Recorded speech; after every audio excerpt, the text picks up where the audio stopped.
Assalamu alaikum. Hurmattуу Kırgızstandыктар. Kurman Cennet Keneviz'in gümbözü. Ustazın canına gömülgön, koyulgan. Бұл мөрзөдө Kurman Cennet Keneviz gümbözü. Alınбайт атабыздын кайсы жылдары не кылганы.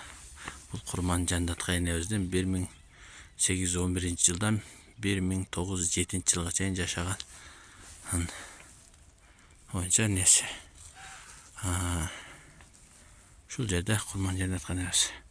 Ошто, Ош областынын Ош шаарынын Сарымазарда. Бұл Алымбек атабыздын кабыры каякта экенин билбейм. Бирок бул жерде жазылган, жашап өткөн нерсе.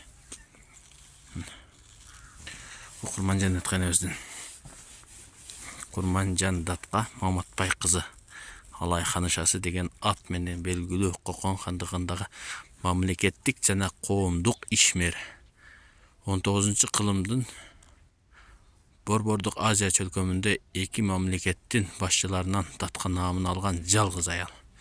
1876 Россия империясы түштүк Кыргызстанды басып алганда Kurmanjan Datqa Kenevиz ошол доордогу эң абройлуу эл башчысы катары генерал Скобелов менен тынчтык келишими менен кол койгон энебиз. Тынчтык келишими менен кол коюп, согуштан элдин кыргындан сактап калган энебиз.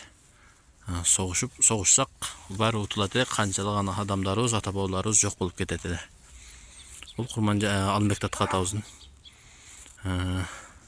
Алымбек Datqa 1779 жылы туулган, Кокон хандыгындагы кыргыздардын чыккан мамлекеттик жана саясий ишмер Оштун беги, Анжияндын акими, Наманганда парваначы, Кокондо биринчи вазир кызматтарын аркалаган. 1860 жылы азыркы Ысык Ата курорту турган жерде кыргыздын оң канат, сол канат бийлеринин курултайында жалпы кыргыз элине хан көтөрүлгөн.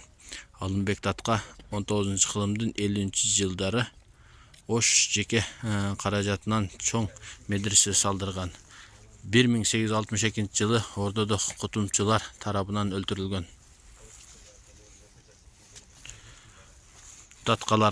Datkаларга асабадай көтөрүлүп жайылып, кыргыз үчүн кыйындыкка кабылып, кылымдардын кыйрына угулган Алымбектин үнү калды жаңырып. Даңкы бийик руху тирүү биз үчүн, Datqa Kenevиz жашай берет тарыхта.